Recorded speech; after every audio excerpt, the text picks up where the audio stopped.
you get that breakdown? The Lord. It's like it, sir. General Hyman see your class. He said, well done. Like it. Fried chicken, napkin.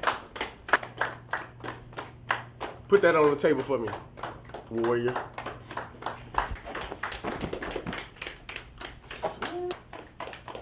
All right.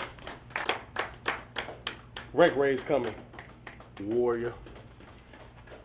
He's trying to holler at you about that class. All right, for sure. Excellent class, by the way. Well, I appreciate that, boy. Yeah. After you. There he is, man of the hour.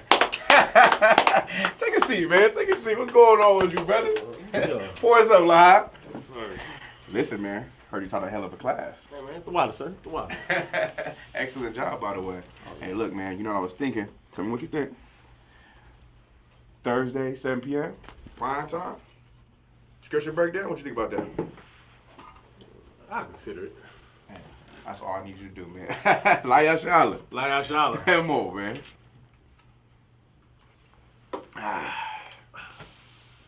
Hey, wake that brother up. Wake him up. Wake him up.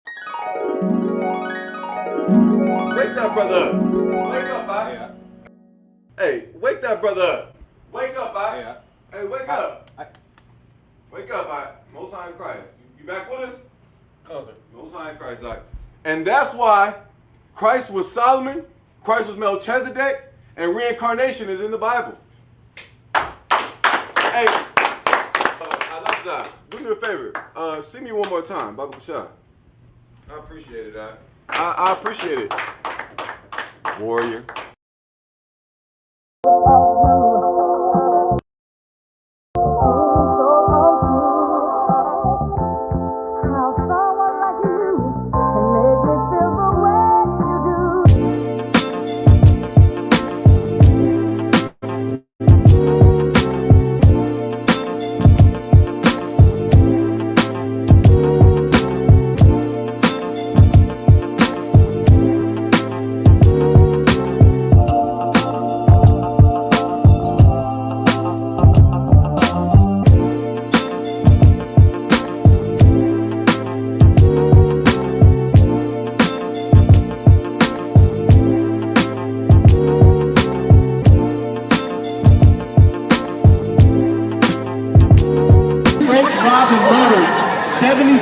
Native Indians, 100 million blacks in the slave trade.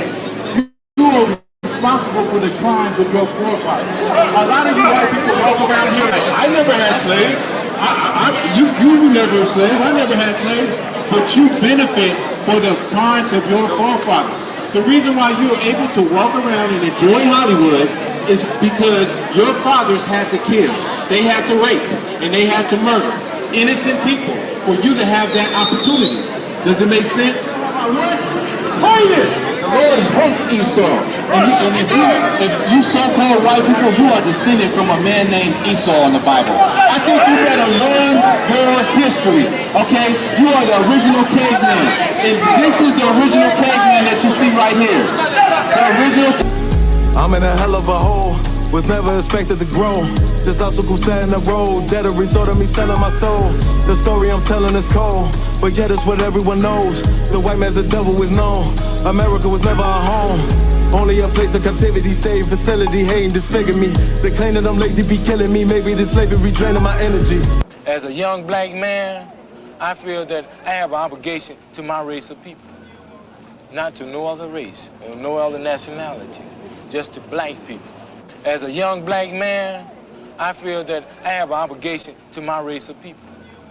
Not to no other race or no other nationality, just to black people. When nowadays I work.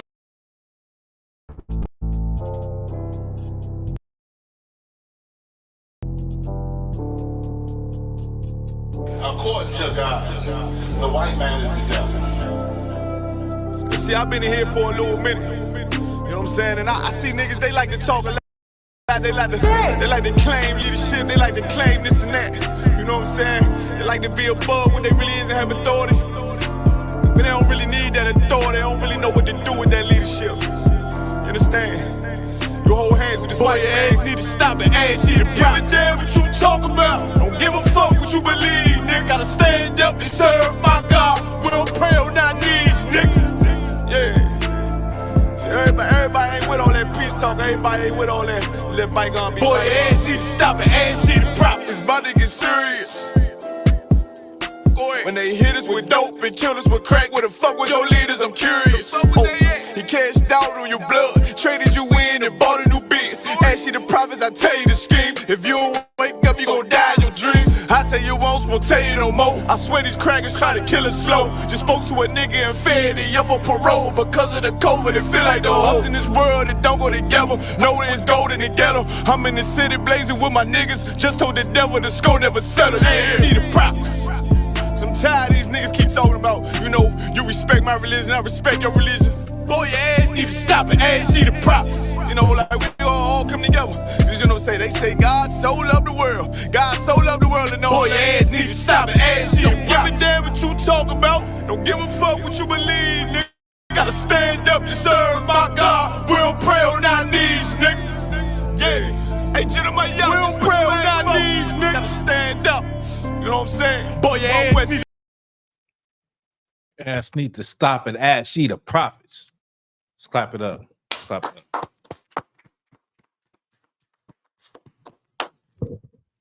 What's good, Israel? What's good, man? We up in here, man. Most High in Christ. We still here. Christ hasn't returned yet, but we're going to get it in. We're going to keep doing, keep serving the Most High, keep teaching these classes, keep going to camp. Brothers are starting to go to camp again until we're going to do all these things until the sun burn out, until Christ return and our King YAHANNA sits on the throne of his father David, and we just going to rock it out. Right. You know, we just going to keep going and always stay relevant. I seen a post yesterday, a brother, I can't remember who it was, but it was on Facebook, a brother, and forgive me if it was a captain. I can't remember. I think it might have been a captain, but I don't remember who it was. Said, if you stop doing this work, then you will no longer be relevant. You stop doing this work, you stop coming to class, you stop doing classes, you stop being involved, you stop showing up at the high holy days, you make an excuse for not making it to the Passover, then sooner or later you will become irrelevant and you will just fade away and nobody will remember you. And one day when the Akim are together or the Akwathim are together and you know they having a good time chilling, they say, well, what happened to that brother? What happened to that sister? Who knows? They just stopped coming to class. They just stopped teaching class. They stopped showing up. So I just want to encourage brothers and sisters to keep showing up, keep, you know, putting in that work, keep doing the work of the Lord, keep showing up for the brotherhood and the sisterhood, and doing what we keep doing what you learned when you think about when you first came into the truth and how excited you was and how much zeal you had when you first learned that you were the children of God and that, you know, Jesus Christ is black and that you are not just a slave and your heritage is a royal heritage. Keep that zeal, keep that same attitude, reinvent yourself. Right. Like reinvent yourself. That's what I did. You have to reinvent yourself. You know how they say, you know, like when they talk about a relationship and stuff like that, they be like, oh, it's getting boring, it's getting this. And they say, oh, we did something to spice it up. We started, you know, going to the movies, or we started doing this, or whatever the case may be. That's the attitude you got to have for the truth. You have to reinvent yourself. You have to, you know, utilize different avenues, be creative, think outside of the box, and stay in the game, because the minute that you decide not to show up could be the same hour that Christ returned. Right? So I got a good class for you tonight, a very historical class. We're going to go into the Bible. We're going to talk about a little bit about Abraham. We're going to read some scriptures on Abraham. We're going to talk about Joseph. We're going to read about Joseph. Many brothers and sisters already know about Joseph, but you know, when it comes to the scriptures, it's always good for review. It's just like in school. where you may know something, or you may have heard of something, or you kind of remember something, but review sharpens you and makes you sharper in that particular area. So that's what we're going to do. We're going to talk about Joseph. We're going to talk about Abraham. Current events. Y'all see that video with that military airman, the Army airman, the young brother? I think he was like 22. He was an airman in I forget where this is at, but the police is knocking on his door, and he covered the peak hole. Then he's getting out the way of the peak hole. And then when the brother answers the door, he answers the door holding his gun because he's looking out the peak hole and there's nobody there. So like anybody that's, protecting themselves, he opens the door. The police officer fires 6 shots and kills him. This brother was he was a United States airman in the military, currently in the military. He was on FaceTime, I think, with his girlfriend at the time when the police was knocking on his door, and they went to the wrong door. They went to the wrong goddamn door anyway, and give me Lamentations 4:17. This brother, he's in the military, currently serving his country. By all means, any white person will look at him as an example of what black people should be, But this is not our rest. This is the reality that we live up under every day. We live up under the reality that this could happen to any one of us. Not only just by our oppressor, but by each other, because we are misled and we are indoctrinated with Christianity. We have gotten to a point where we don't even give a damn about one another. Give me that. Come on. The book of Lamentations, chapter 4, verse 17. Mm-hmm. As for us, our eyes as yet failed for our vain help. In our watching, we have watched for a nation that could not save us. So our eyes have watched for a nation that couldn't save us. And we looked for this help. And when we're growing up, we're told like to join the military. We're told to be all you can be. We're told to join law enforcement. We're told to join these occupations of being a civil servant. And many times you see there's a lot of error in being a civil servant. Like you can't be a police officer and be in the truth, because you're going to have to look away from your co-workers doing some evil to God's chosen people. Now, you can be in the front desk. You can be somewhere where you don't have to see the evil or know it exists. But if you decided you want to be a law enforcement officer, you're going to have to look away. You know how they say, well, not all cops are bad. You got good cops. It's just the bad ones. But what about the good ones that don't say nothing? What about the good ones that turn their eye? What about the judges and the public defenders that know that this is murder, but try to find some way to get this officer off on paid leave? You're going to have to be evil towards God's chosen people. So as a black and Hispanic and Native Indian person, you can't go into those occupations. You was gonna say something? Yeah, you can't go into those occupations, right? Read it from the top. Come on. The book of Lamentations, chapter 4, verse 17. As for us, our eyes as yet failed for our vain help. Our eyes have failed for our vain help. What happened to that brother is a product of integration. What happened to that brother? That brother should have been in the army of the Lord. Right. Then he wouldn't have to worry about some Edomite gunning him down and getting paid administrative leave. Right. And I'm not saying that like I'm faulting this brother. This is just in general of our people that go into these spaces when in reality they should be with us. They should be under Commander Junior YAHANNA. They should be helping their people. You got a skill. You got something that you're great at that you've learned in America. You should bring that skill into here so that you can help your people and be protected of the Lord and not be in harm's way. Go ahead.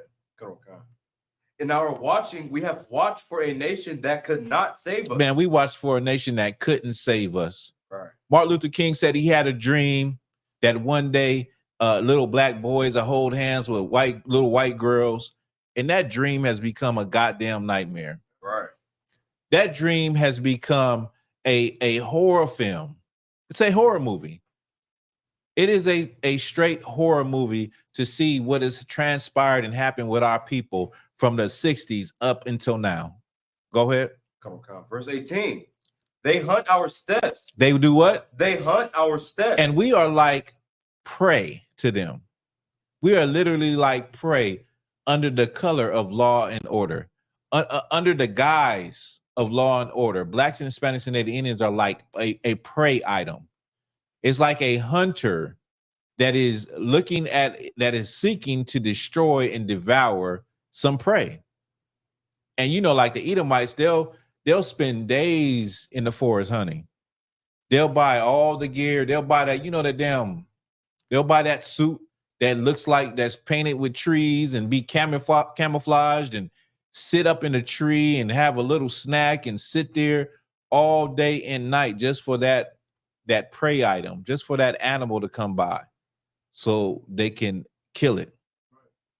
That's you, black and brown people, Native Indian people, Mexican people, Puerto Rican, Cubans, niggas. That's you.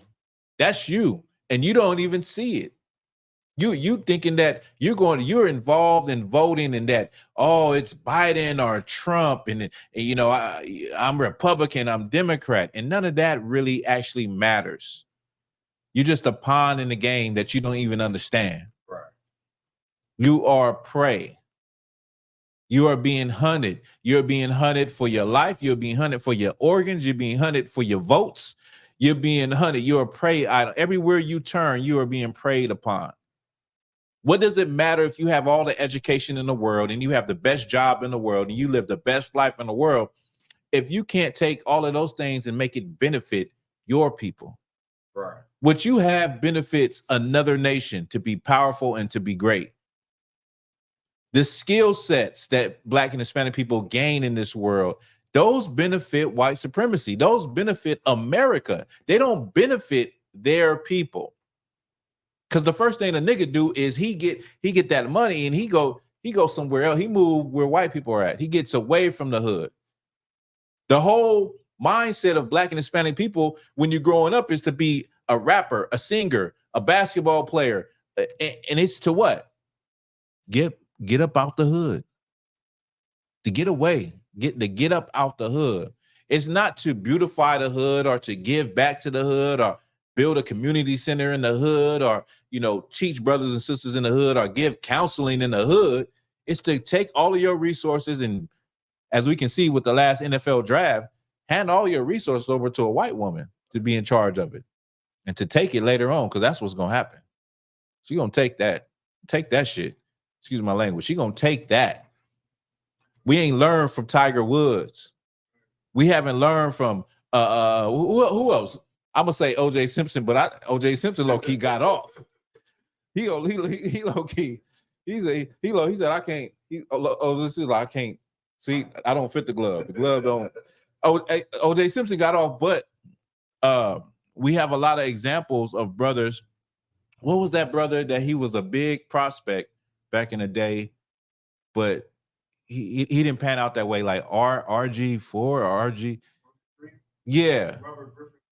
Yeah, Robert Griffin III. Didn't he marry one and then she divorced him or something? I'm not sure, sir. Man. If you look at any of the athletes, I'm pretty sure it's happens. Yeah, listen, any of them brothers that do that, it doesn't end happily ever after. It doesn't. They sitting there with their whole family. I seen one of them. I don't know who the brother was. This was the recent. He's sitting there with his family, everybody black. He's sitting there, his mama right there, and then the snow bunny is on the other side. And they sitting there looking at the TV, and for them to announce what he is, right, where he goes in the draft. And I just had that Get Out situation. I seen that movie Get Out when they're sitting there together on the couch, right? And I'm like, these brothers just don't understand. But the point is that we are looking at a nation to save us, and it hasn't did that. Right. It has worsened and hurt our families more than made us a healed people. Right. We are still a unhealed people, and it's getting worse. And we thought that we were doing good for a while. And that's how you know the Lord is with us, because coming out of slavery, Black people, their families were better than white families in the 1920s to the 1940s. This is real history. You can go look up. If you were a Black child, you were more likely to have both parents in the household. The household was doing better than many white families until you get around the 60s and you get around integration. And that's when things, and you throw in the welfare, and you throw in COINTELPRO and putting them drugs in our community, and you throw in unemployment. Unemployment has been the same. The unemployment gap between Black and white people has virtually been the same since the 1970s. You can go look at this up. So you throw in all of these things that's hitting us in, oh, did I forget? Women's liberation movement, lesbianism, or should I say LGBTQ, and I don't need a man thing. All of these things combined have destroyed us, and it was bound to happen because slavery was a thing that happened for hundreds of years. We're talking about a span of about 80 years, but slavery lasted for hundreds of years. So the trauma was still there. And now when you look at the Sukianas and you look at the Sexy Reds and the Megan Thee Stallions, and you look at the what's the brother that was murdered, that he was real big and from Chirac, the King Vons. You look at these different brothers and sisters, and you see the trajectory of where we're going. This is a result of being a people that is not healed, a people that is not healed, but we show semblances of greatness. We showed that we could be great even when we're not healed. We show that we can be better than another nation, even when we don't got all the answers, even when we're Christianized. We're Christians, and we still showed that we were better, even though we're not following the law, statutes, and commandments, and we were unhealed people and still are. We have showed that we are still better than any people in the world. More, what is the word? More influential than any people in the world. Most followed people in the world. Most copied people in the world. When it comes to our food, most loved foods people in the world. Literally everything you can think about when it comes to Blacks, Hispanics, and Native Indians has been copied and mimicked and repackaged and commercialized. So think about that. Think about how great we were, how great we are, even in us being lost, even in us being not healed people. Think how great we are. And then we're reaching for a nation that could not what? That could not save us. That could not save us. This nation can't save us. The funny thing is that, in order to be saved, you got to be saved from something. Right. You can't be saved from a nation if that nation is your enemy. What am I saying? Well, in the Bible, and what is that? Luke's 1:71. It says that Christ came so that we would be saved from our enemies. So we can't be looking to be saved from the same people who are our enemies. That don't make any sense, right? But I'm off of it. Let's get Genesis. Give me Genesis chapter 12. Anybody got any questions or anything? We'll get to that too.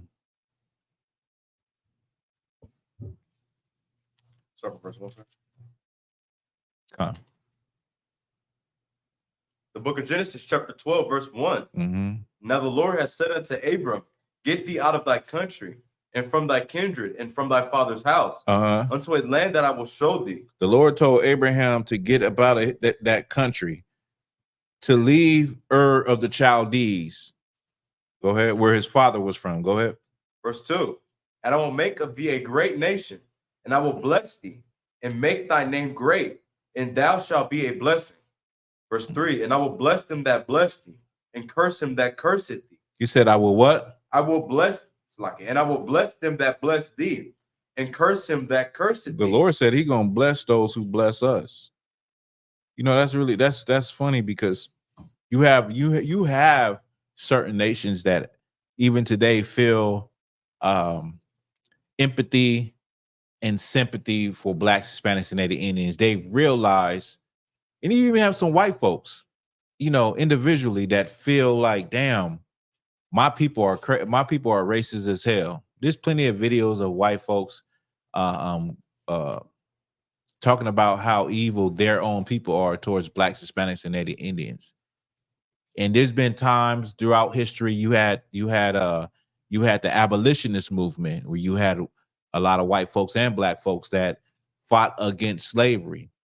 You have white folks who practice philanthropy where they're so rich they give to certain Black causes. The Lord said for those types of people in different nations, read that from the top again. Oh, God. Verse 2. Verse 3, and I will bless them that bless thee. The Lord said he will bless them that bless thee. Meaning he will bless them that bless his people, that look out for his people, that help his people. Keep reading. And curse him that curseth thee. Uh-huh. And in thee shall all families of the earth be blessed. And indeed shall all families of the earth be blessed. Why? Because we're the greatest people on the planet Earth and we're everywhere. And when you have us in your country, when you have us in your city or in your town, that town and that country is blessed. I tell people all the time, like when we be going like flying and going to the Passover and everything, and you know, you get that little turbulence and everything, airplane feel like it's going to drop. I'm like looking at people like, listen, man, this airplane is not going to crash because I'm on this airplane. You're blessed because me and my family is on this airplane because we serve the God of Israel, the God of heaven and earth. Right. You know what I'm saying? So that's just my attitude. Like, you lucky I'm up in here. You lucky I'm here. You know what I'm saying? I'm not worried about it. Matter of fact, I'm gonna take a shot and I'm finna go to sleep. You know what I'm saying? Go ahead. Come on. Verse 4. So Abram departed as the Lord had spoken unto him, and Lot even with him. And Abram was 75 years old when he departed out of Haran. Verse 5. And Abram took Sarai his wife, and Lot his brother's son, and all their substance, that they had gathered, and the souls that they had gotten in Haran. And they went forth to go into the land of Canaan, and into the land of Canaan. Keep going. And into the land of Canaan they came. And Abram passed through the land unto the place of Shechem, and unto the plain of Moreh. And the Canaanite was then in the land. What verse are you on? I'm on verse 7 now. So when they went through Canaan, and it said the Canaanites was in the land. Keep reading. Okay. Verse 7. And the Lord appeared unto Abram and said unto thy seed, unto thy seed will I give this land. And there builded he an altar unto the Lord who appeared. Salakia, I'm sorry. Read it from the top again. Okay. Verse 7. And the Lord appeared unto Abram and said, unto thy seed will I give this land. And there builded he an altar unto the Lord. Okay, so Abraham, they went through Canaan, and the Canaanites was there. And the Lord said to Abraham, what? Unto thy seed will I give this land. So he said, unto your seed, unto your children, I will give this land. So this land was already inhabited by the Canaanites. What is another word for the land? What would be the what would that land later be called? Young man. I mean, Salaki on that. Ibad Ya Allah. Israel. That land would be called Israel. Later be called Israel. Go ahead. Okay. Verse 8. And he removed from thence unto a mountain on the east of Bethel, and pitched his tent, having Bethel on the west and high on the east. And there he builded an altar unto the Lord and called upon the name of the Lord. And Abram journeyed, going on still toward the south. Verse 10. And there was a famine in the land. There was a what? There was a famine in the land. There was a famine in the land. Go ahead. And Abram went down into Egypt to sojourn there, for the famine was grievous in the land. Oh, this famine was hardcore, because when the famine comes, that's a drought. There's no rain. There are no crops growing. Because there's no rain, now the cattle and the goats and sheep that you do have are parched and dying of hunger because no grass is growing. It's a drought. Go ahead. Verse 11. And it came to pass when he was come near to enter into Egypt, that he said unto Sarai his wife, Behold, now I know that thou art a fair woman. What verse was that? I just finished verse 11. Okay, go ahead. Verse 12. Therefore it shall come to pass. So what we just read is around the first times you're hearing about Egypt. Go ahead. Okay. Therefore it shall come to pass, when the Egyptians shall see thee, that they shall say, This is his wife, and they will kill me. But they will say. So Abraham said they were going to go to Egypt, and Abraham said, with Sarah, he said he's going to say that she is his wife, because the Egyptians would want to take his woman and kill him. Give me 1 second. Let me just get with you. Go ahead. Did he say his sister? He said that when it was his sister. Yeah, it's his sister, but Salakia, maybe I said it wrong.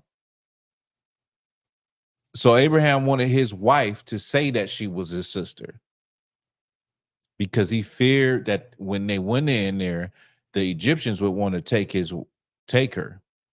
So if he said that there was his sister, and they would want to kill him, but if he said it was his sister, they wouldn't kill him. Yeah. Wait 1 second. Go ahead. Come on. Verse 12. Therefore it shall come to pass, when the Egyptians shall see thee, that they shall say, This is his wife, and they will kill me. But they will save thee alive. Say, I pray thee, thou art my sister, that it may be well with me for thy sake, and my soul shall live because of thee. He's saying, so say this. I pray that you say this, because it'll go well with me, and they won't try to do this thing that I'm conjuring up in my mind that might happen. Go ahead. Verse 14. And it came to pass that when Abram was come into Egypt, the Egyptians beheld the woman, that she was very fair. So they seen that Sarah was very beautiful. Go ahead. The Egyptians did. The princess also of Pharaoh saw her and commended her before Pharaoh, and the woman was taken into Pharaoh's house. So the princes, they saw her, and they took her to the Pharaoh. Go ahead. Verse 15. Verse 16. And he entered Abram well. Entreated. And he entreated Abram well for her sake. And he had sheep and oxen, and he had asses, and men servants, and maidservants, and she asses and camels. And the Lord plagued Pharaoh and his house with great plagues because of Sarai, Abraham's wife. And Pharaoh called Abram and said, What is this that thou hast done unto me? Why didst thou not tell me this? So let me just go back. So verse 16, and he entreated Abraham well for her sake. And he had sheep and oxen and asses and men servants and maid servants and she asses and camels. So, he broke Abraham off real big. Like, he broke him off.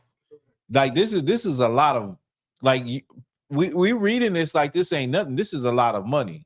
You know what I'm saying? Like, because livestock was money back then. That what they could produce, what they could make, that was a lot of money. And then go ahead, start at verse 17. Verse 17. And the Lord plagued Pharaoh and his house with great plagues because of Sarai, Abraham's wife. And it says, it doesn't say what, but it just says that the Lord plagued Pharaoh and his house with great plagues. Go ahead, Karataza. I was watching a show, like one older show, just kind of put a. Speak a little louder, and if you could turn that mic to where it's like pointed at y'all, not up, but towards y'all, right? Like that. Like that. It kind of sound like, just to put it in perspective of what you're talking about how much an oxen or a goat or cattle, livestock would be. I was watching a show recently, and it was like about these two slaves that were trying to work off their debt. Okay. You know what I'm saying? And they needed a horse, but they didn't have enough money to buy a horse. but they had to work 6 months worth of labor. Damn. Like, tilling fields, cooking, cleaning, like doing like physical hard labor. Right. On top of what they were trying to do. Right. Just to get that horse. Just to get one horse. So we're okay. This is now, or this is in the? It was like in the. It was, I would say, probably like the 14th or 15th century. Okay, that makes sense. That makes sense because now a horse could be worth anywhere from $3,000 to $50,000. Right. You know what I'm saying? So, depending on how what is, it's just like dogs. So depending on how they were bred, what is their pedigree? Right. Like, do they come from a good stock of dogs? The same as with horses. If they come from a good stock of horses, they could be super expensive. You know what I mean? And I feel that's the same way with livestock also, whether sheep or goats. The Lord always wanted something that was without blemish. So it had to be top notch. You know what I mean? Let's get back. Where we at? Verse 18. Go ahead. And Pharaoh called Abram and said, "What is this that thou hast done unto me?" Because the Lord plagued Pharaoh and his house, meaning everybody in his house, everybody in his progeny, he plagued them. It doesn't say what, but the Pharaoh was plagued, and they knew it had to be because of this. Go ahead. Come on, God. Why didst thou not tell me that she Verse was... 18, start from the top. Come on, God. And Pharaoh called Abram and said, "What is this that thou hast done unto me?" He's saying, like, what the hell did you do to me? Like, I'm getting cursed, and it doesn't say, but he's like, what the hell did you do to me?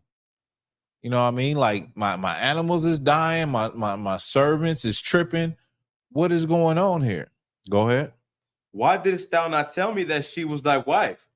He said, why you didn't tell me that was your wife? Go ahead. Why saidst thou, she is my sister? Why did you say that she was your sister? Go ahead. So I might have taken her to me to wife. Now therefore, behold thy wife. Take her and go thy way. He said, why did you tell me she was your sister? And then I would have took her to be my wife. So almost like it seems like the Egyptian, like this Pharaoh, had a level of dignity and honor that he would have felt some type of way if he would have had slept with her, made her his wife, and found out that she was already married and had a husband. Right. And he said, what? What did he say after he said that? Now therefore, behold, thy wife, take her and go thy way. Now look at your wife. Grab her, take her, and go away. Get the hell up out of here. 20, verse 20. Verse 20. And Pharaoh commanded his men concerning him, and they sent him away and his wife. They sent him away and his wife, and all that he had. Right. Remember, all that he had was the what did the Pharaoh entreat him with? What did he give him? And he entreated Abram well for her sake, and he had sheep and oxen, and he had asses and men servants and maid servants and she asses and camels. Man, he entreated him well. He gave him a fortune. He said, take it all. Take her and take that. You know what I'm saying? Let's get Genesis 13, verse 1. Come on. The book of Genesis, chapter 13, verse 1. Mm-hmm. And Abram went out. And Abram went up out of Egypt, he and his wife, and all that he had, and Lot with him into the south. Verse 2. And Abram was very rich in cattle. And Abram was what? And Abram was very rich in cattle, in silver and in gold. So Abram, who later was Abraham, was very rich in cattle and silver and in gold. Because what? The Pharaoh of Egypt just gave him all of that. So he was like, in our terms, he was balling. He was balling. Right. You know what I'm saying? He was super rich, and he was with Lot. So let me just get this real quick. So that's a little bit of we're just going over some precepts right now. I want to get give me the precept where they actually built the golden calf, okay? Let's get the precept where they're at. So, like, what'd you say? Aaron, sir? Hmm? Aaron? Yes.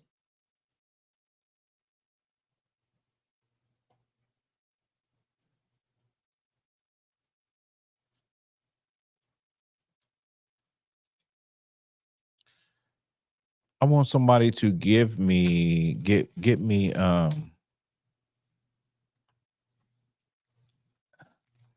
let's see real quick.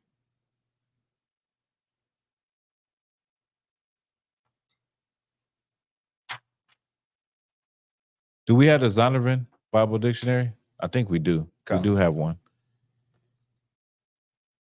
I'm sure we have one. You know why? Because I got it.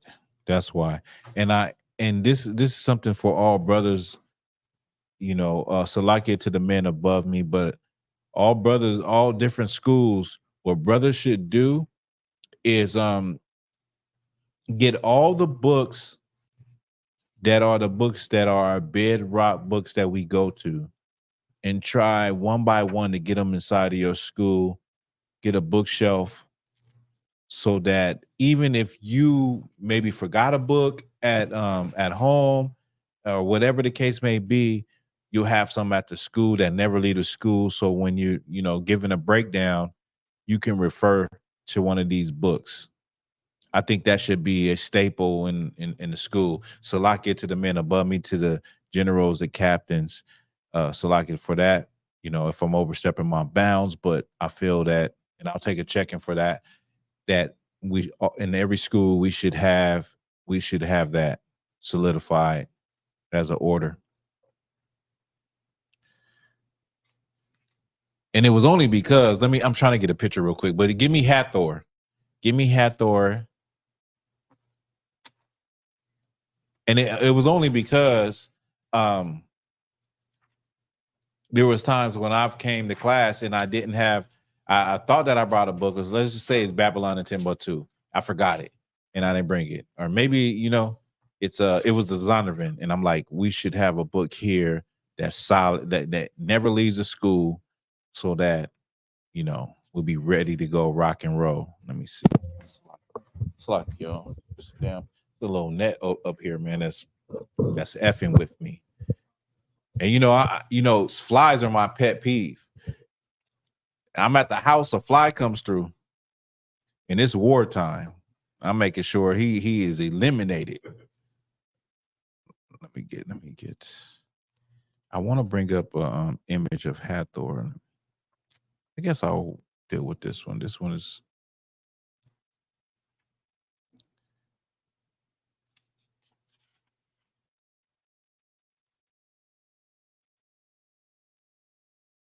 Just going to show you some of the gods of ancient Egypt. These are the gods that our people worship in ancient Egypt. That's where I'm gonna show you. Is there a reference for Hathor in the Zondervan? No, sir, I can't. If it's not a Hathor in the Zondervan, we can just get it. You can just go online and get it. I would think, because Hathor is a famous god, I would think that it would be in the Zondervan, but it's no sweat. Let me see.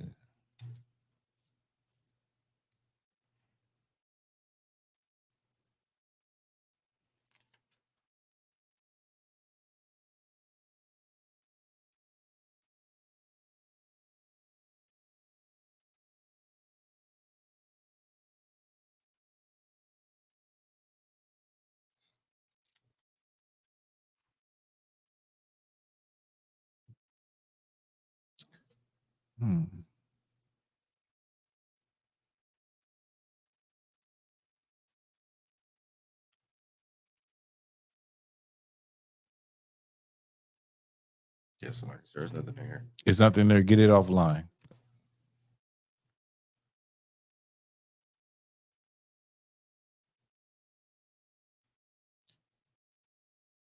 Just let me know when you got it. Okay. You got that who got the precept? The building. You got the precept, Karazazah? Okay. Khan. This is Hathor. No, hold that. Give me the precept, Karatazar. That's the whole account, sir. No, just the most important part about who, and what Hathor was.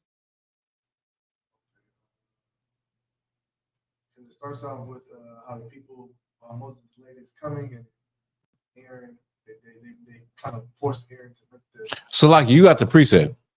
Okay, yeah, just give me the precept, yeah, and we'll talk about it. Okay. Look at Exodus chapter 32 and verse 1.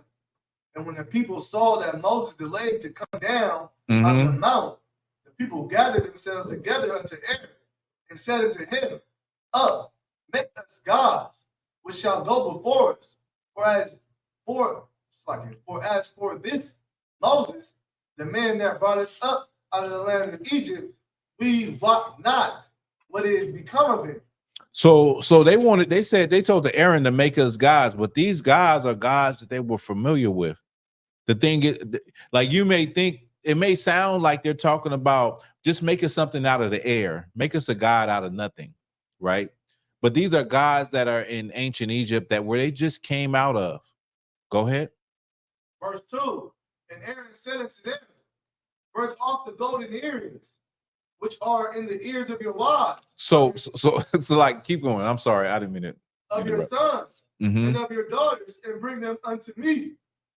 And the people break off the golden earrings which were in their ears and brought them unto Aaron. So Aaron asked everybody, and get all the gold earrings out your wives' ears and bring them to me. Let's bundle up all this gold.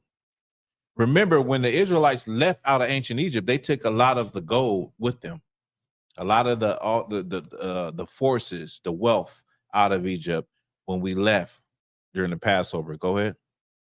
Verse 4, and he received them at their head and fashioned it with a graving tool. After he made them, after he made it a molten calf. He made it a what? A molten calf. He made it a molten calf. Now give me that right there. Come on, what you got?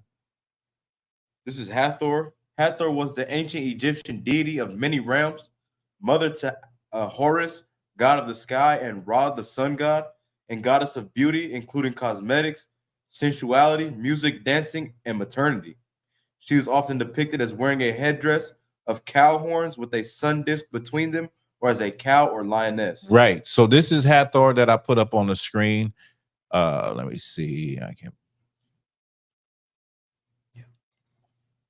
This is Hathor, which would have been a cow with a sun disk in between the horns. This sun disk was the son of Ra. Okay. Now there's another one. Give me Apis, A-P-I-S. There's another god they had, and these are both bovine gods. Somebody in the chat, tell me what am I saying? These are both bovine gods. Bovine. B-O-V-I-N-E. I'm seeing how smart y'all are. Salaki, go ahead. It says Apis, like other bull deities. Hold on 1 second. Let me pull this up real quick.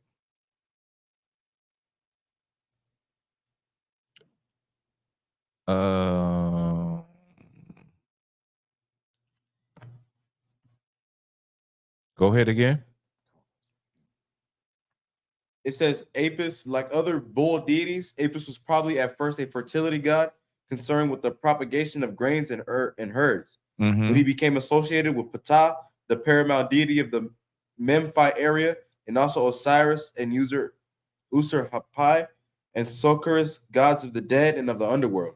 Okay, so this was another god called Apis. Now, between Apis and Hathor, these are the gods. Like, it could have been either one of these gods. Hathor being the most popular one, and Apis also a bovine god, meaning they're a cattle, they're cows.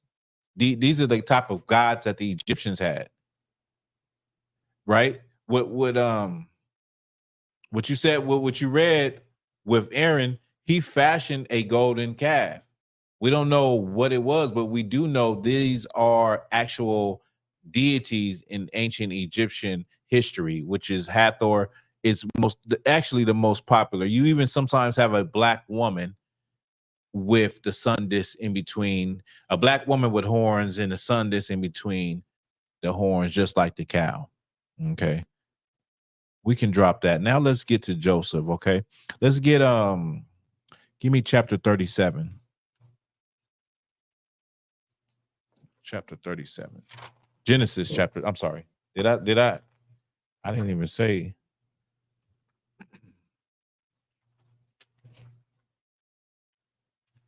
The book of Genesis, chapter 37, verse 1. And Bezalel made the ark of shittim wood. You can wait. Hold that. So I can.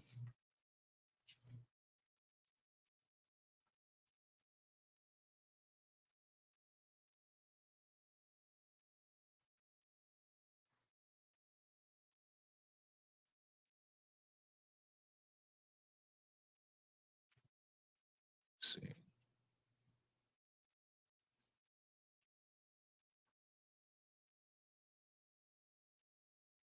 Make sure we want to start.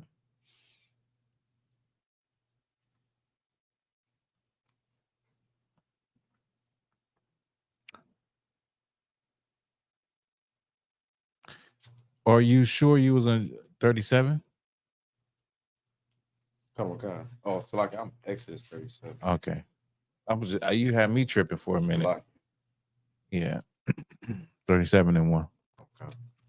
The book of Genesis, chapter 37, verse 1. Mm-hmm. And Jacob dwelt in the land wherein his father was a stranger, in the land of Canaan. Mm-hmm. These are the generations of Jacob.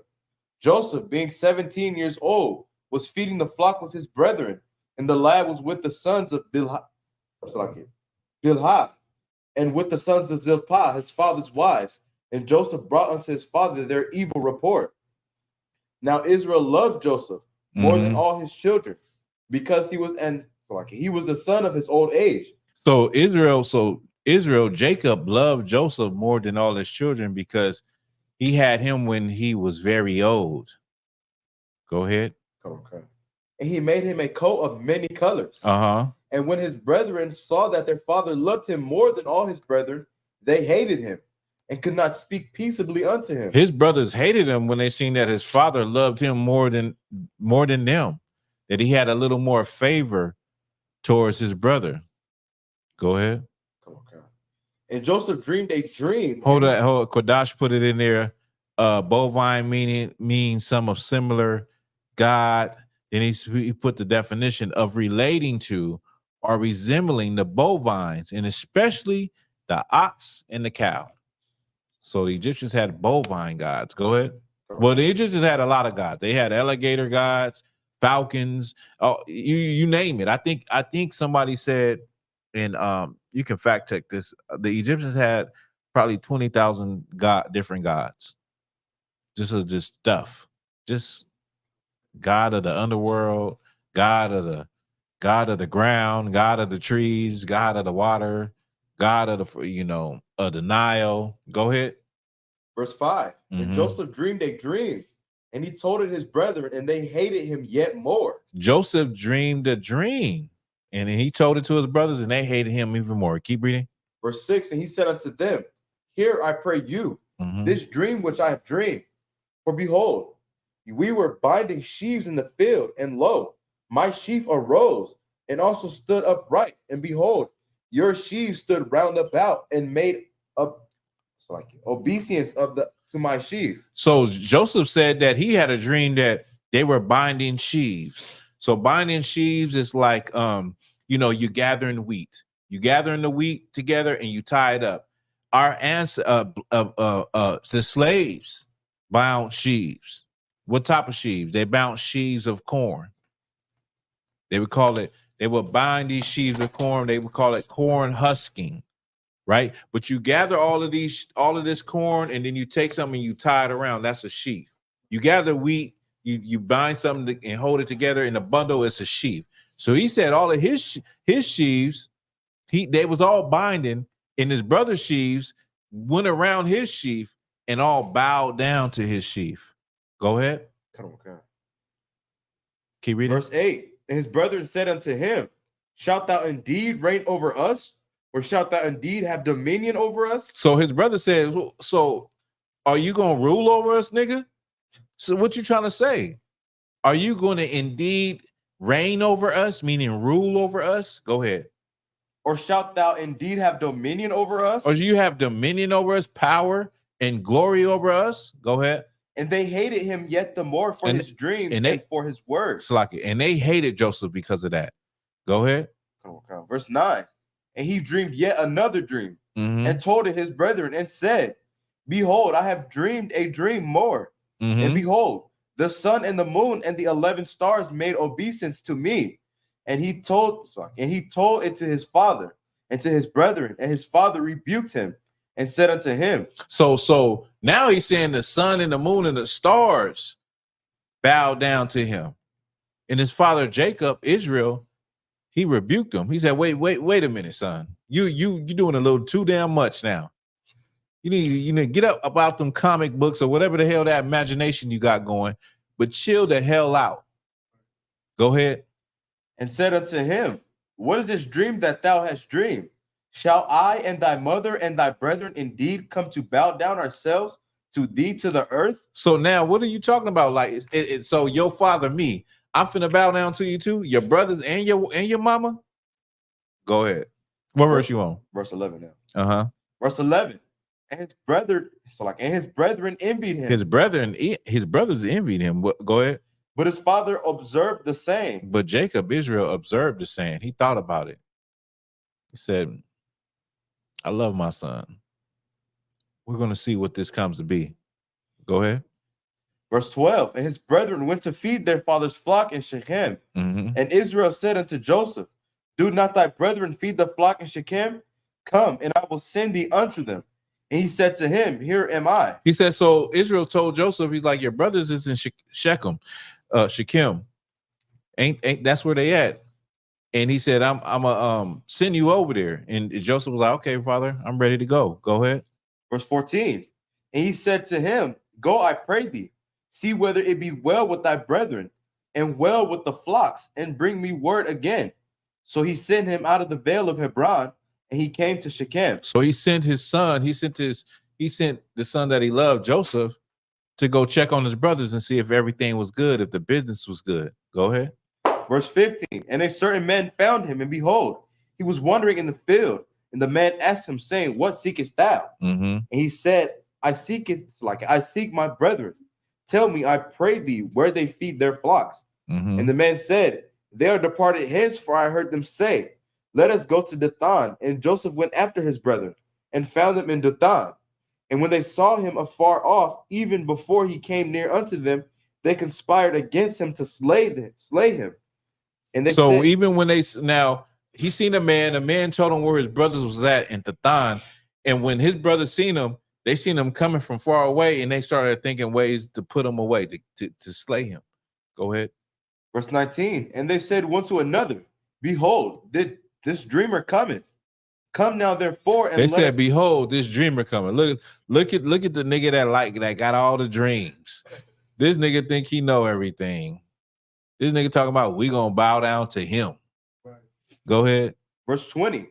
Come now, therefore, and let us slay him and cast him into some pit, and we will say some evil beast hath devoured him, and we shall see what will become of his dream. That's cold. They was like, nigga, we let's let him come, and then we gonna put him to death, and we gonna throw him in a pit somewhere in some deep ditch, in some grave, in some what they call it, in some well, and then we're gonna just say an evil beast killed him, an evil beast devoured him. We're gonna see what he about. We're gonna see what them dreams is about us bowing down to him, and father bowing down to him, and our mother bowing down to him. We're gonna see. Go ahead. Verse 21.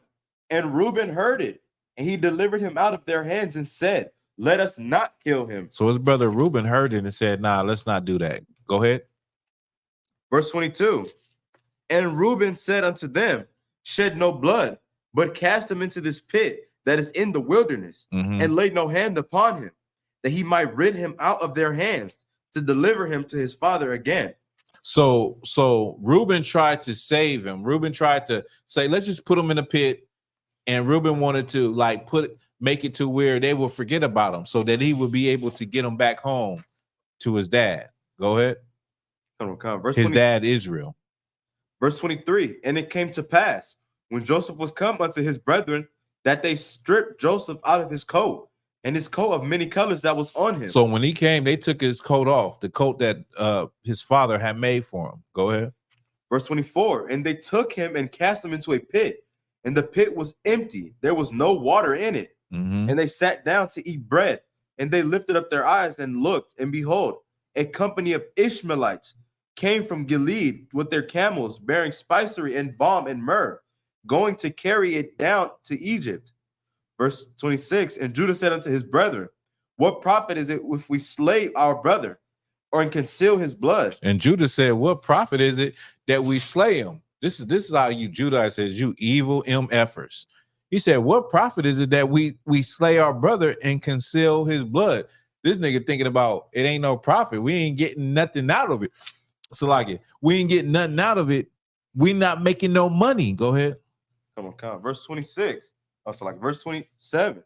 Come and let us sell him to the Ishmaelites. Come and let us sell him to the Ishmaelites. Like Judah is like, he wicked. He like, okay, we could take his life, but we ain't making no money though. Like, let's sell him. I'm trying to get that bread, nigga. I'm you know how, think about how Judahites think.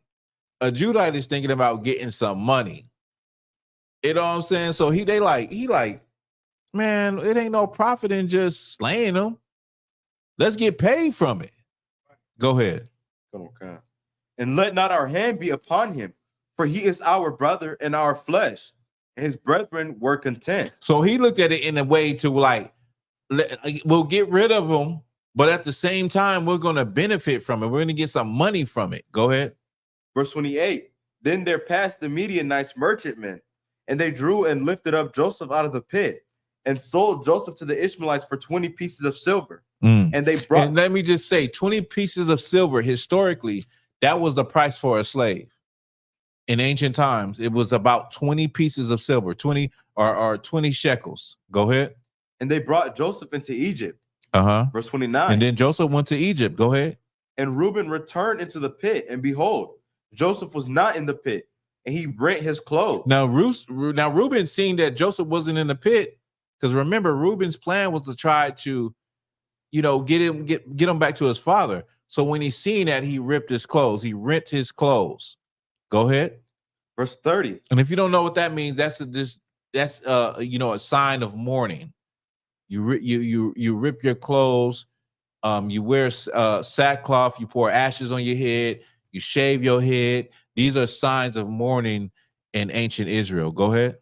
Verse 30. And he returned unto his brethren and said, the child is not, and I, whither shall I go?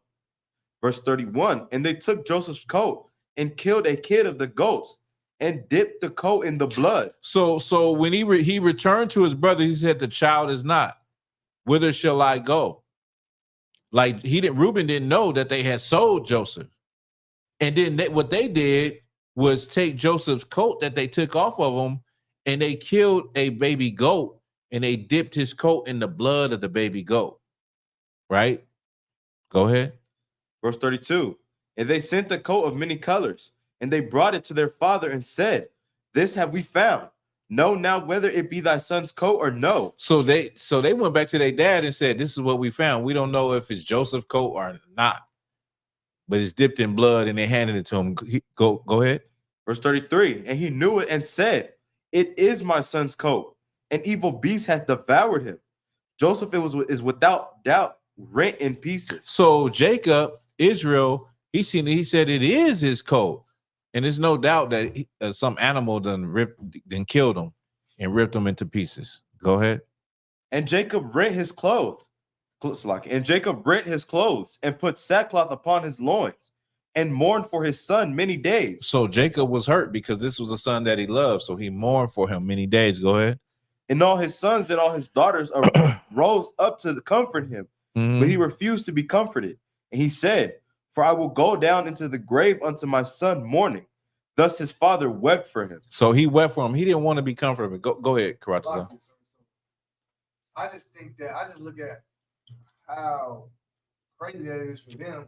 Like they trying to comfort him and stuff, and he like, you see me one more time. I'm gonna die more than my son. Yeah. Like, and he's just so sad the whole time. They knowing he not dead. He not, yeah. Like, yeah. That's crazy. That's crazy, like, yeah. You know what I'm saying? Like, whole time he not dead, and you see your father, stressed is a killer. That, yeah. Like, and that is, he's sad, he's mourning. You would think that because they did all of this because they envied Joseph, and because of his dreams. And you would think they'd be like, you know what, man, I'm seeing my father go through it. Let me tell you something, Dad. He not dead. We sold him. Let's go get him. Right. You know what I'm saying? Like, no guilty conscience. Yeah, you would think they would do that, but they just let him be sad. Let him be like, listen, I'm gonna be like this till the day I die. Right? Hey, the water. Let's get that 36. Come on. Where we at? Is that where we at? Yeah, we're at. Yeah. So you said what? Verse 36. Right, the last verse of the chapter. Come on. Verse 36. And the Midianites sold him into Egypt unto Potiphar, an officer of Pharaoh's and captain of the guard. So he was sold to an officer of the Pharaoh and captain of the guard. Now we're going to skip to chapter 36. Okay, let's get chapter 36. I'm sorry, not 36, but 39. We're going to skip 38. That's about Judah and tomorrow. Go ahead. Okay. The book of Genesis, chapter 39, verse 1. And Joseph was brought down to Egypt, and Potiphar, an officer of Pharaoh, captain of the guard, an Egyptian, brought him to the hands of the Ishmaelites, which had brought him down thither. Verse 2. And the Lord was with Joseph, and he was with a prosperous man, and he was in the house of his master, the Egyptian. It said the Lord was with Joseph. Go ahead. Right. And his master saw that the Lord was with him, and that the Lord made all that he did to prosper in his hand. Everything that Joseph did prospered in his hand. Go ahead. And Joseph found grace in his sight. And he served him, and he made him overseer over his house, and all that he had. Salakia, could y'all somebody turn down the AC? Salakia. Feel like I'm in the Arctic right now. Go ahead. Okay. Verse 4. And Joseph found grace in his sight. He served him, and he made him overseer over his house. And all that he had, he put unto his hand. Into his hand. All that he had, he put in. Joseph found grace in his sight.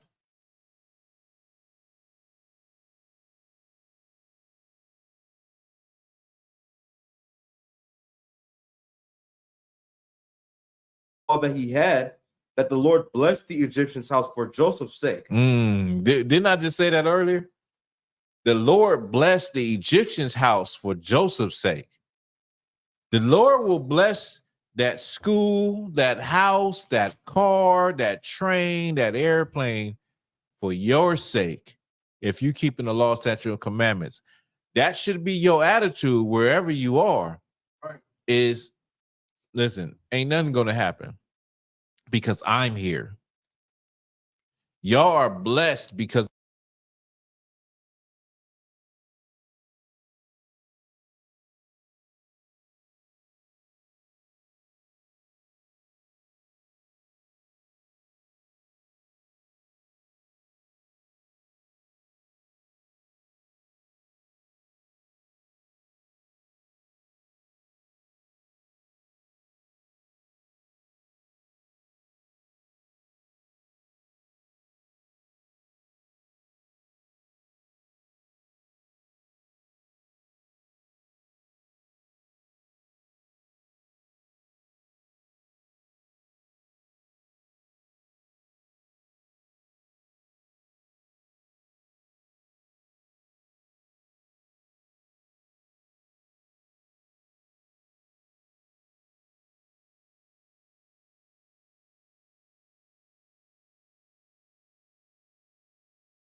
Y'all give me a 1 if y'all can hear me. Am I popping up? Y'all give me a 1 if y'all can hear me. We good. Hey, listen, I don't know what that was. Hey, but I'm glad a brother was actually watching on his phone to know that something we don't know what just happened. All we know is that we went down. And I was just talking. Where were we at? Chapter 39, verse 5. Genesis 39, 5. All right, let's go. The book of Genesis, chapter 39, verse 5. And it came to pass from the time that he had made him overseer in his house and over all that he had, that the Lord blessed the Egyptian's house for Joseph's sake. I don't know if y'all heard that, but what I was saying is that if you keeping the law, statute, commandments as Blacks, Hispanics, and Native Indians, you paying your tithes, you doing everything, wherever you are, the people around you in that area are blessed because you are there. We're talking about an Egyptian. He was in his house, and it said that his house was blessed because Joseph was there. Go ahead. And the blessing of the Lord was upon all that he had in the house and in the field. Okay, keep going. Verse 6. And he left all that he had in Joseph's hand, and he knew not aught he had, save the bread which he did eat. And Joseph was a goodly person and well favored. Verse 7. And it came to pass after these things that his master's wife cast her eyes upon Joseph, and she said, lie with me. But he refused and said, so like let's what we want to do. Let me see real quick. Give me 1 second, because I gotta probably have to shorten this for time's sake.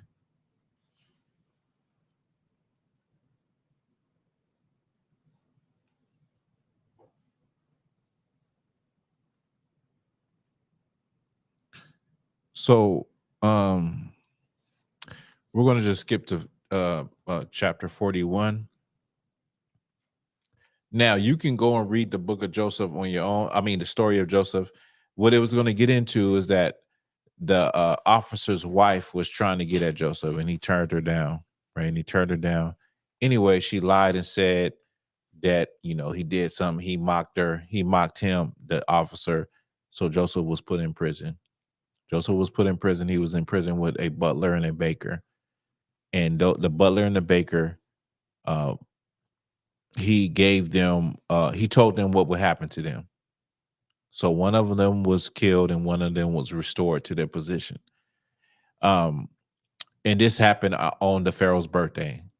So that's just let you know, this is one of the times that birthday is actually recorded in the Bible. The other time was on the daughter of Herodias's wife, daughter birthday, or was it his wife's birthday where John the Baptist's head was cut off?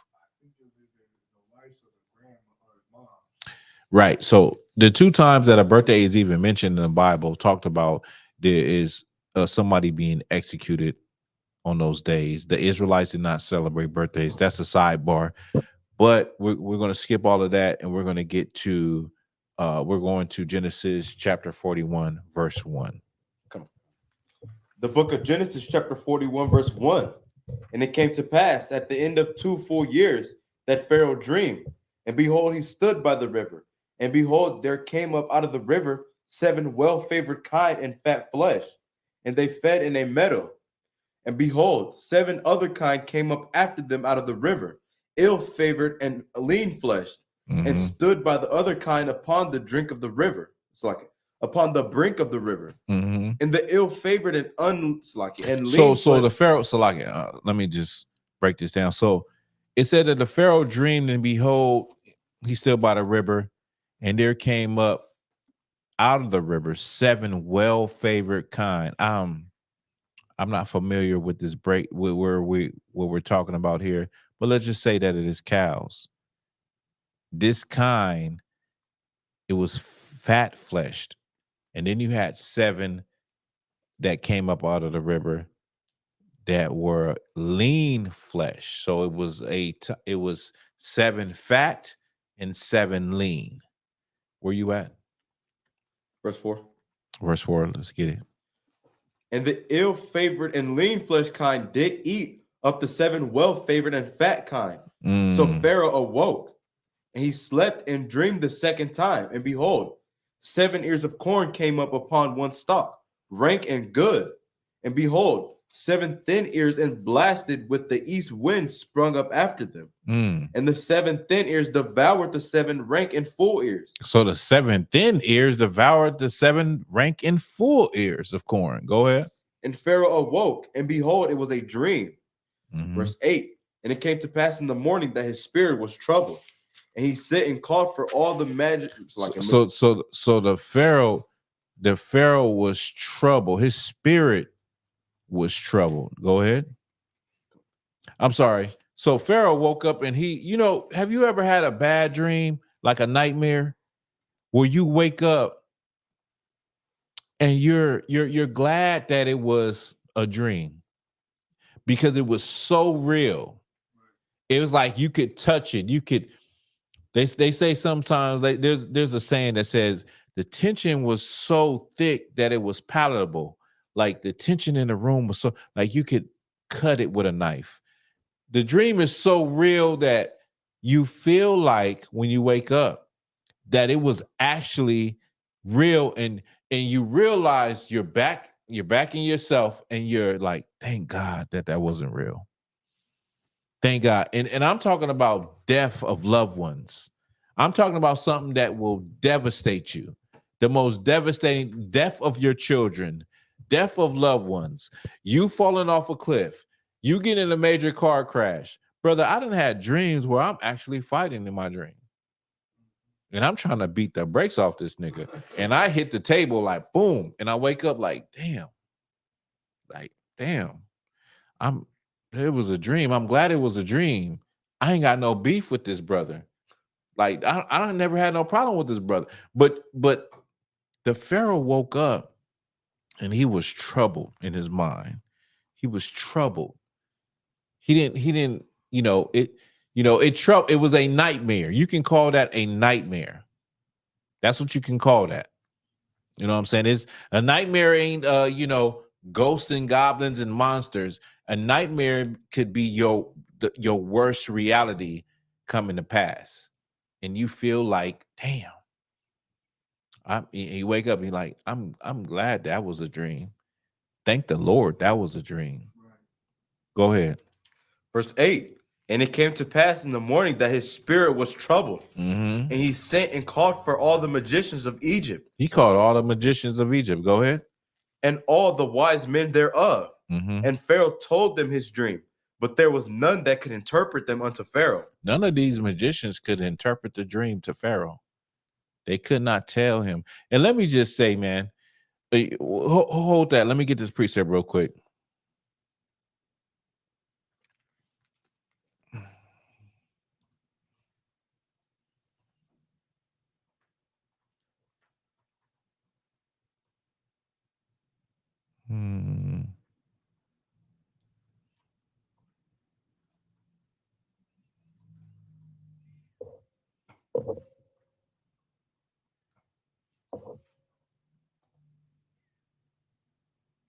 Somebody get Ecclesiastes 5:3.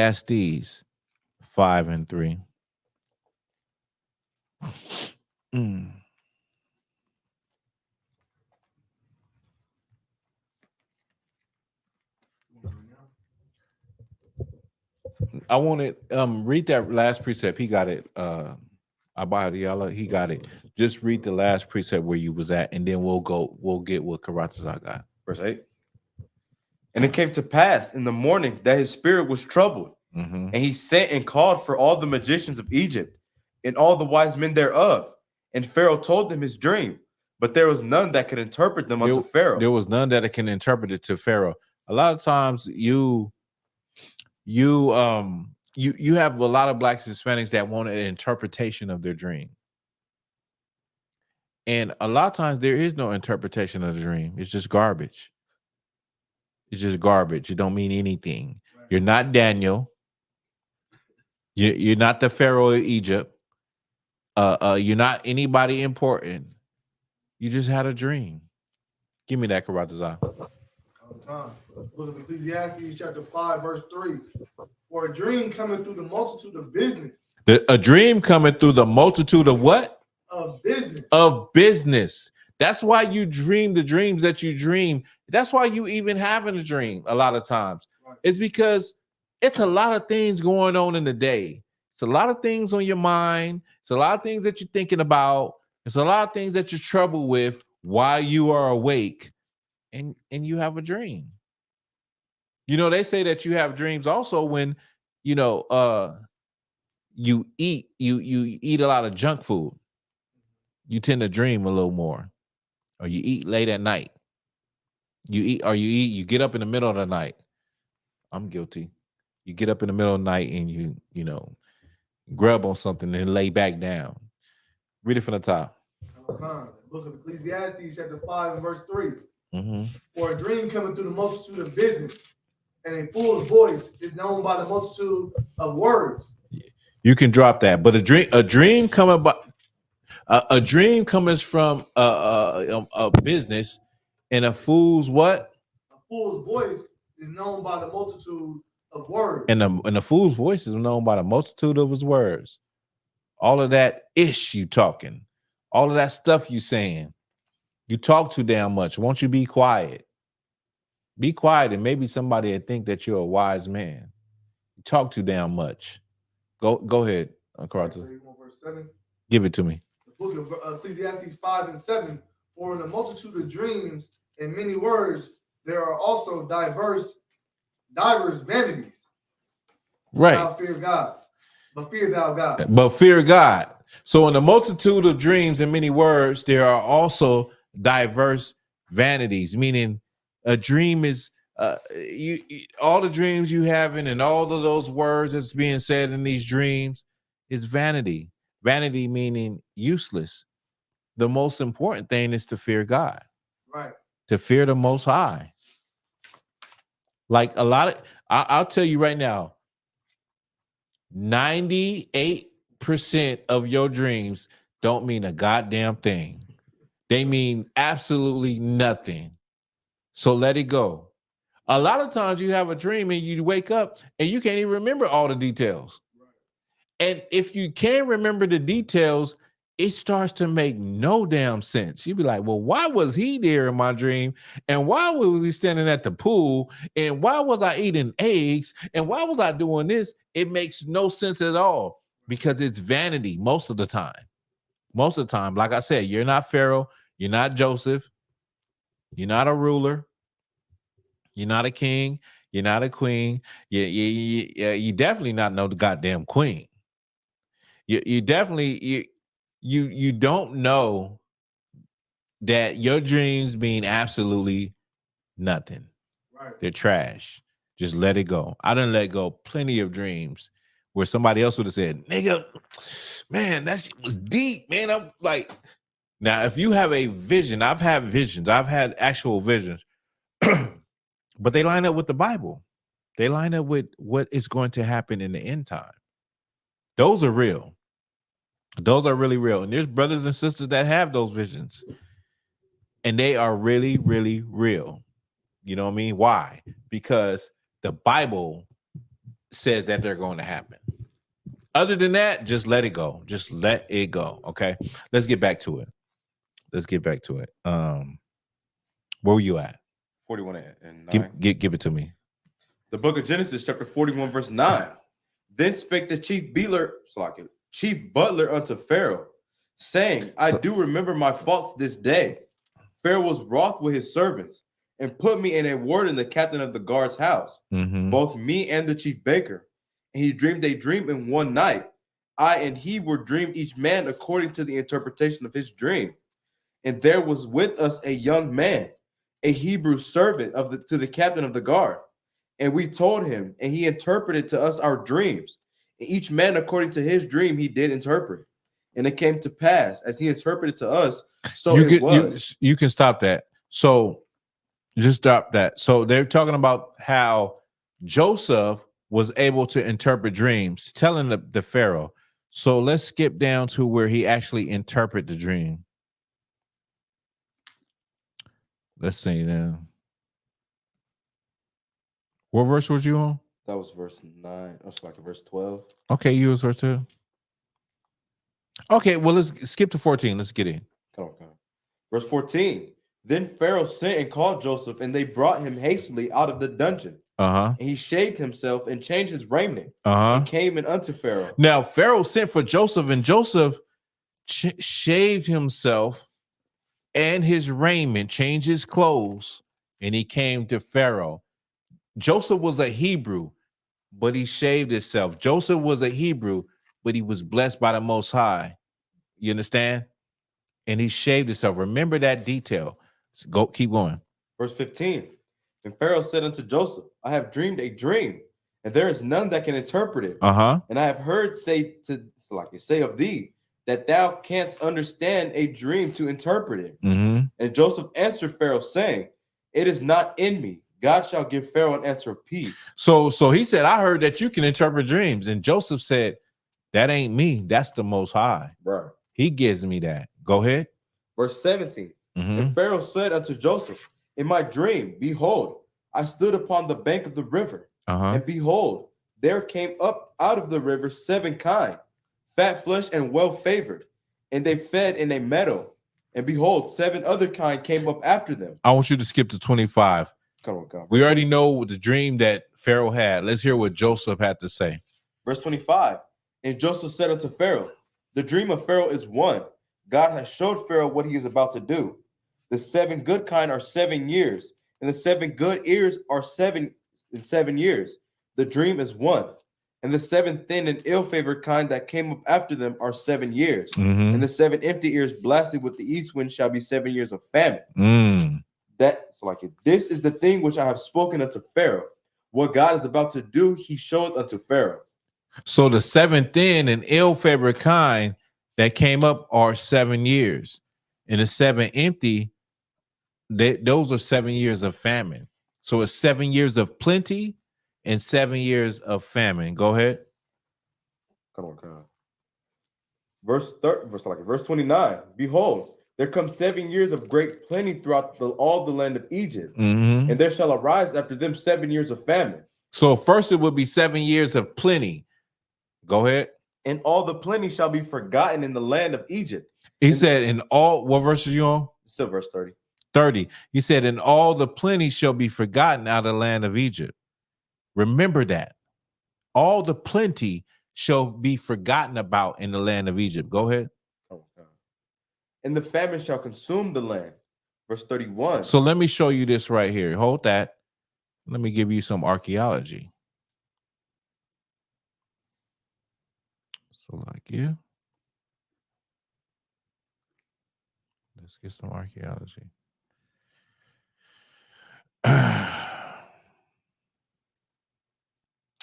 Now, this is the famine stela.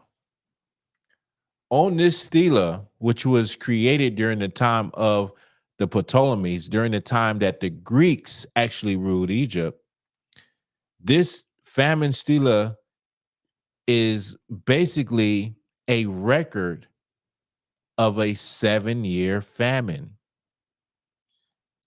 This record is of a man, not only the pharaoh at the time named Djoser, but also his architect and his visor named Imhotep.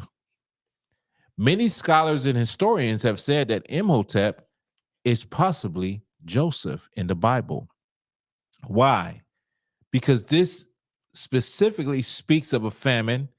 It speaks of Imhotep actually going to his God and giving an answer to the Pharaoh Djoser for what is to come, the 7 years of famine.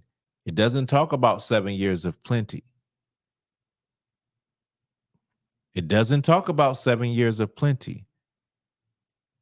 This was erected over 1,000 years after Joseph lived.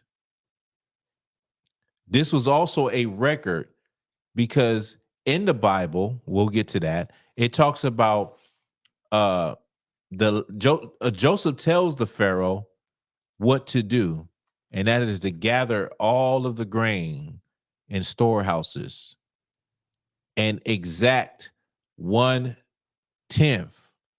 or 1/20 1/5 from the land for taxes, except for the priests. All of this is recorded in the famine stele. Now remember, it's not mentioning the years of plenty. And let's get back to where we just read. Joseph predicted this. The book Give me where were we at? 41. 30. No, I want 30. Was it 30? Come on. The book of Genesis, chapter 41, verse 30. And there shall arise after them 7 years of famine, and all the plenty shall be forgotten in the land of Egypt. Joseph predicted this. He said that all the plenty shall be forgotten about. The only thing that people are going to remember is the 7 years of famine. Well, this monument was written over 1,000 years after Joseph was even alive.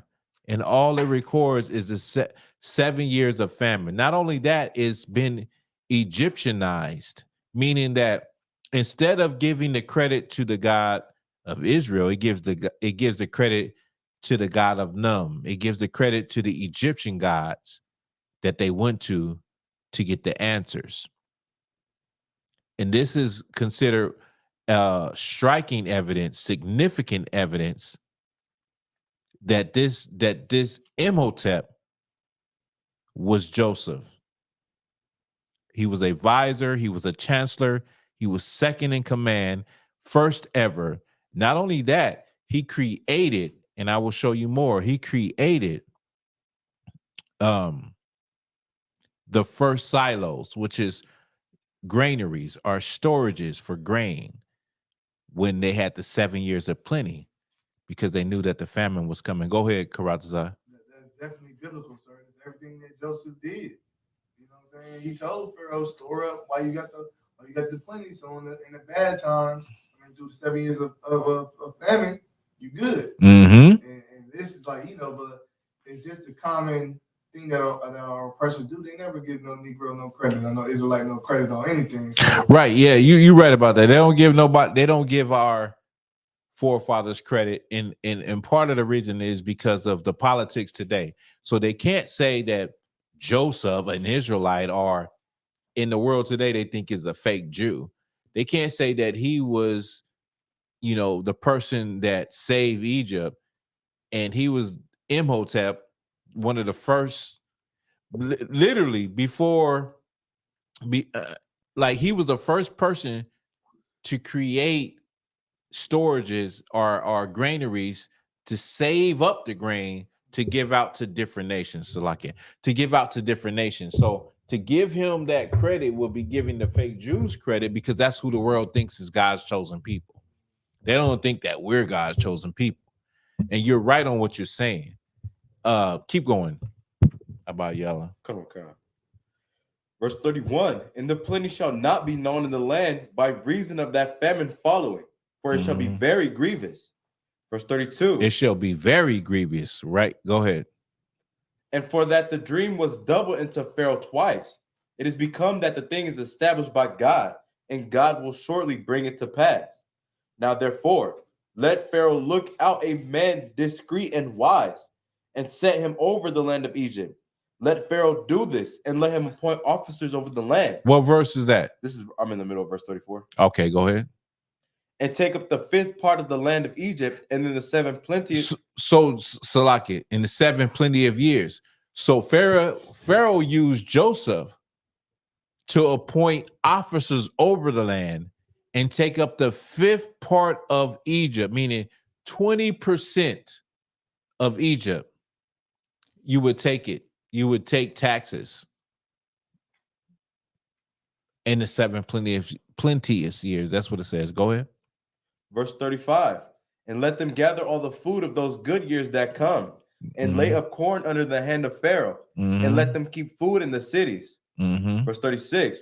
And that food shall be restored to the land against the 7 years of famine, which shall be in the land of Egypt, that the land perish not through the famine. So Joseph was in charge. He gave him charge to do this thing, to store up all of this food and corn in those plenty of years. So when the famine came, they would be ready not only to feed everyone, but also to make money. During this time in history, Egypt became very rich because everybody had to come to Egypt during the famine to buy barley and grain and corn. So Egypt became very rich. Go ahead. Come on, Kyle. Verse 37, and the thing was good in the eyes of Pharaoh and in the eyes of all his servants. And Pharaoh said unto his servants, can we find such a one as this, a man in whom the Spirit of God is? And Pharaoh said unto Joseph, for as much as God has showed these all this, there is none so discreet and wise as thou art. So the Pharaoh looked at Joseph as like, there is no one like you, as wise as you are. Can we find anybody in the land of Egypt like this? They couldn't, because they already had asked the Egyptian magicians, and they didn't have no answer. Go ahead. Verse 40, thou shalt be over my house. And he said what? Thou shalt be over my house. Pharaoh said Joseph shall be over his house. Go ahead. Thou shalt be over my house, and according unto thy word shall all my people be ruled. Only in the throne will I be greater than thou. Pharaoh said, only will I be greater than Joseph. Joseph will rule everything. Only I will be greater than that. Go ahead. Verse 41, and Pharaoh said unto Joseph, see, I have set thee over all the land of Egypt. And Pharaoh took off his ring from his hand. Pharaoh took off his ring from his hand. Go ahead. And I'm sorry. And Pharaoh took off his ring from his hand and put it upon Joseph's hand, and arrayed him in vestures of fine linen, and put a gold chain about his neck. He put a fat chain on that nigga neck. Joseph was the man. The Lord was with Joseph. Joseph literally was put in charge of all of Egypt. Now, this is the same as Imhotep. Imhotep was put in charge of Egypt. He was called the chancellor. He was called the prince of Heliopolis. He was the man, and he is known as the great architect because he built the first pyramid. And in this pyramid complex, he set up what is known as the first granaries to store food. And we're going to get it. Let me pull it up. This is an image, Salakia. Let me grab it. Yo, bear with your boy.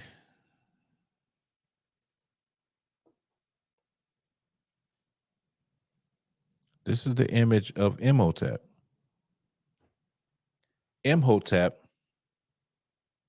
also known possibly as Joseph, was chief chancellor and advisor to Djoser, the pharaoh at the time from the 3rd century. This is the pharaoh at Djoser. This is a recreation. This is the actual statue on the left, a recreation on the right of the pharaoh Djoser from the 3rd century. The pharaoh Djoser had Imhotep by his side, who was the great architect, okay, who built his complex. The complex right here, you see it from the sky, from an aerial view, and you see the complex surrounded by walls was a complex that has granaries. It has chutes built into the ground. And let me just pull this up real quick. This is what it would have had looked like. Now, when you look at the red boxes that are the boxes outlined in red, these are the chutes that would have went into the ground, and they would have been filled with grain. If you look at the middle diagram, the white one at the bottom, that is a diagram how it would have been created, right? So you have these chutes, and then the blue lines is all going to one chute. So as the main chute full of barley and wheat and grain is starting to deplenish, they would fill it back up naturally by these chutes running into the main granary. And this is built in the complex that Imhotep built. I'm sorry. For the pharaoh Djoser.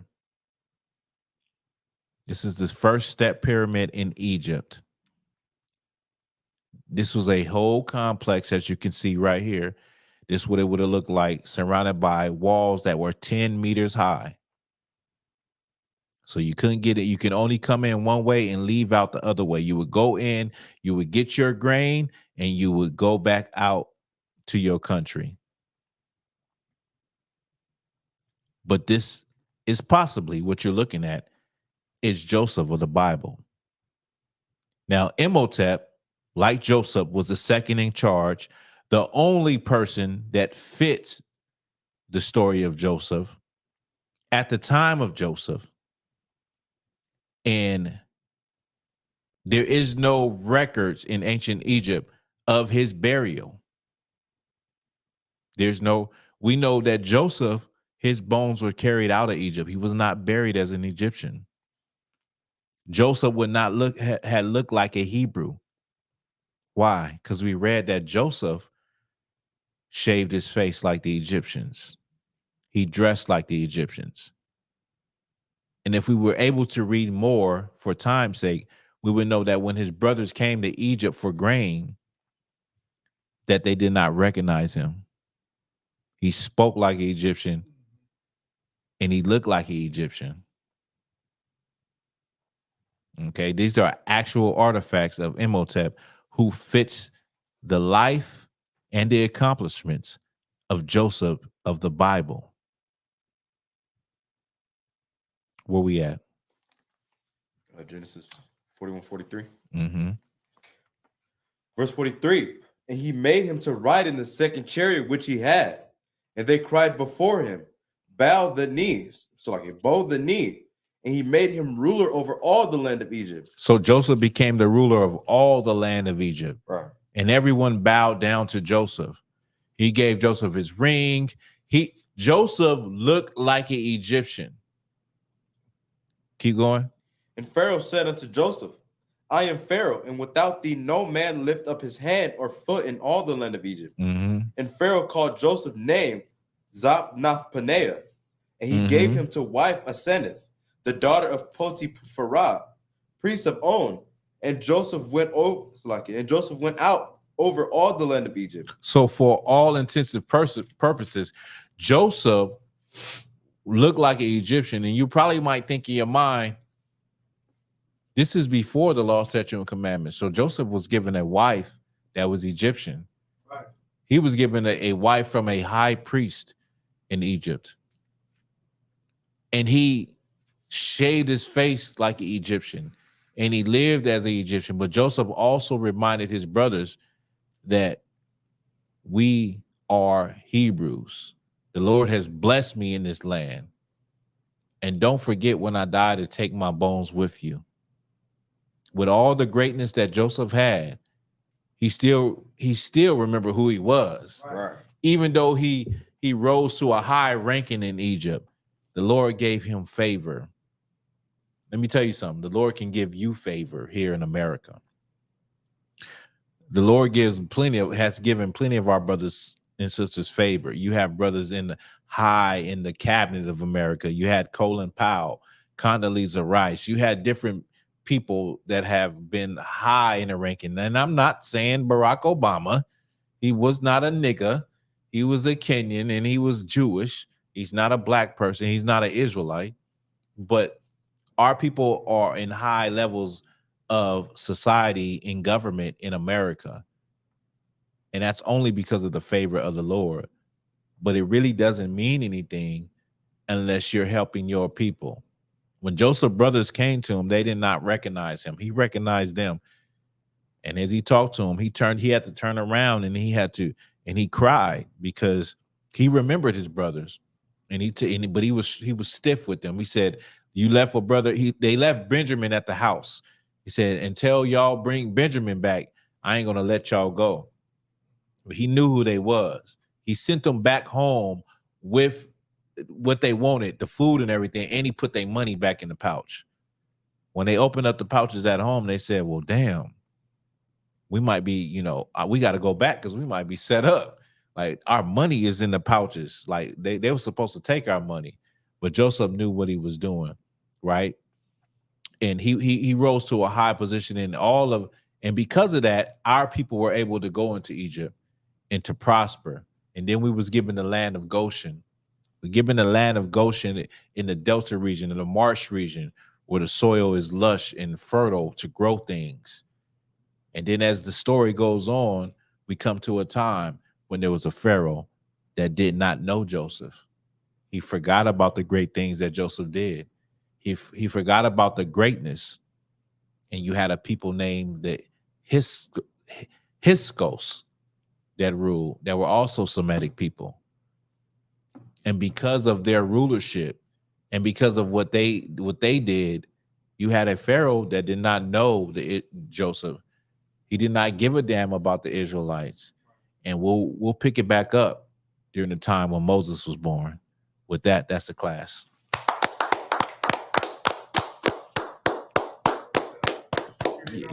You can do that.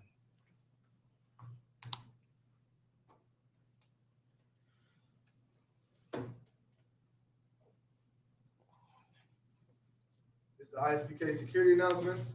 We have the I.S.U.P.K started out at 1 West 125th Street, Harlem, New York. Rule for a new brother or sister. When a new brother or sister comes into the school, they are off limits for 6 months. They are to be saluted only. They are here to shed themselves of the world. If they need transportation, the teacher will arrange it. After 6 months, if a brother or a sister has interest in a particular person, he or she must get permission from the head to speak to a brother or sister. There is another 6 months in which the brother and sister will court each other. After this 6 month period, the brother and sister will get permission from the head to marry. Tithes, which is a commandment. Numbers 18 and 21, Malachi 3, 8 through 10. Means tenth in the Hebrew. It's like it. Means tenth in the Hebrew, ma'ashara. 10% of every penny of any increase the Lord gives you.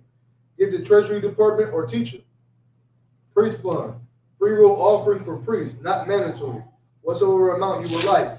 Upcoming holy convocations, I believe, is Feast of First Fruits in the month of June. I don't have the exact date right now. Remind Akim and Akwatia to check the bulletin board in the hallway. If anyone wants to be a trooper in the school, to start wearing all black boots, shirt, pants, headband, or war scarf. With that, in the individual of Isaac, we're going to give one courtesy salute to the teacher, which means stand. Individual, Amajim Shabbat, Amajim, Barak, Yahweh Shem Yahweh Yahweh Shem Yahweh. With that, Yajimatah, class dismissed.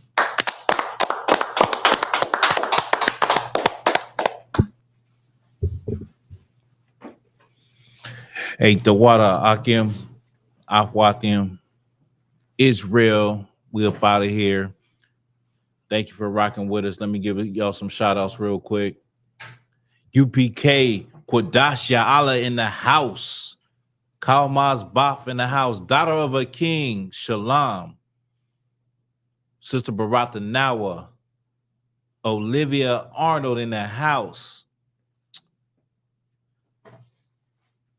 I'm trying to remember this brother. Ira in the house. Davion Pertu is our warrior in the house. I'll be thinking about Davion every time I see that. Our warrior, you gotta change your name, Mike. Princess Nakaf in the house. Real Jake 144. Shalom, Lord in Christ. Matham Yad Ban Yashakar in the house.